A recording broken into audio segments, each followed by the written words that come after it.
প্রিয়ন কেমন আছেন সবাই? আশা করি সবাই অনেক অনেক ভালো আছেন। তো এখানে দেখতে পাচ্ছেন যে আজকে হচ্ছে যে আমি বাজার থেকে নিয়ে আসছি ছোট মাছ।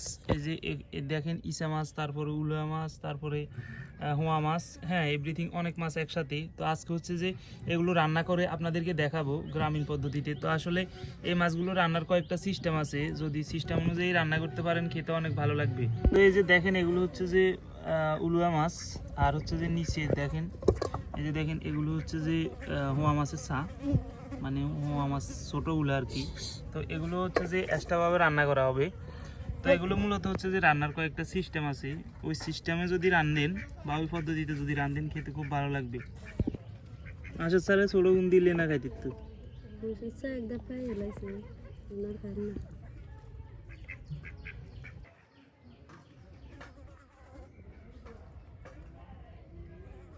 তো এখানে হচ্ছে যে এগুলো হচ্ছে হোয়া মাছের ছা। তো এখানে হচ্ছে যে দিয়ে দেওয়া হচ্ছে পরিমাণ মতো মরিচ, দিয়ে দেওয়া হয়েছে পরিমাণ মতো হলুদের গুঁড়া, তো দিয়ে দেওয়া হচ্ছে পরিমাণ মতো কাঁচা তেল, দিয়ে হয়েছে রসুন কুচি, পেঁয়াজ কুচি।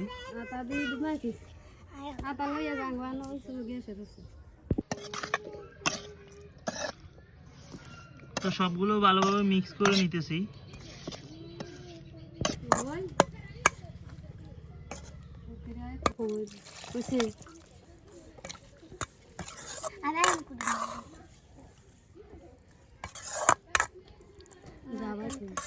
তো এগুলো হচ্ছে উলুয়া মাছ, এগুলো দিয়ে হচ্ছে বায়ন দিয়ে রান্না হইব।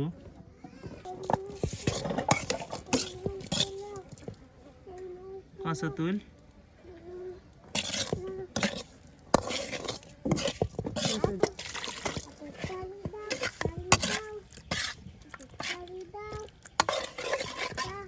তো এগুলো একটা রান্না করব পানি এবং হচ্ছে যে তেল মশলা যা আছে সব কিছু একসাথে দিয়ে উঠে দেওয়া হয়েছে। তো এখন হচ্ছে যে এই মাছগুলো রান্নার একটা সিস্টেম আছে আপনাদেরকে বলি। তো এই মাছগুলো হচ্ছে যে সর্বপ্রথম পানি দিয়ে উঠে দিলে কাঁচা পানি যেটা দিছি ওটা টানাই ফেলতে হবে, হ্যাঁ টানাই ফেলার পর আবার হচ্ছে যে নতুন করে পানি দিতে হবে। তো আগের যে পানিগুলো এগুলো হচ্ছে টানি গেছে, এখন নতুন করে পানি দিয়ে এবার হচ্ছে ফাইনাল মানে রান্নার পজিশন আর কি। তো এখন যে পানিগুলো দিছি এগুলো টানলেই রান্না হয়ে গেছে। তো আগের জলগুলো হচ্ছে টানাই ফেলার মানে সর্বপ্রথম যেগুলো দিছি ওগুলো হচ্ছে মাছের যে গন্ধটা আছে গায়ের ওই গন্ধটা চলে যাওয়ার জন্য ওই পানিগুলো দেওয়া আর কি।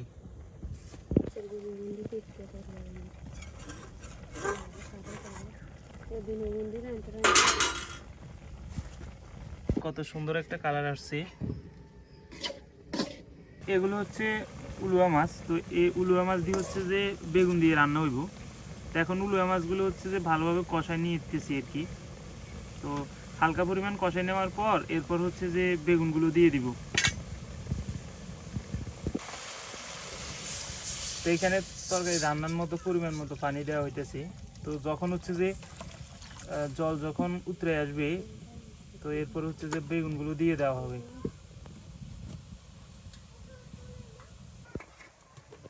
তো এখন হচ্ছে যে বেগুনগুলো দিয়ে দিব, তরকারির জল উতরে গেছে।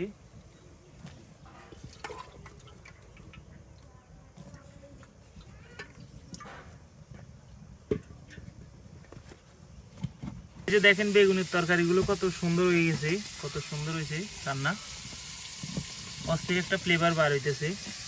যদিও বেগুনগুলো একবারে হাজিয়া বেগুনের কারণে নরম হয়ে গেছে, তবে কিন্তু তরকারির কালার দেখেন কত সুন্দর একটা কালার আসছে।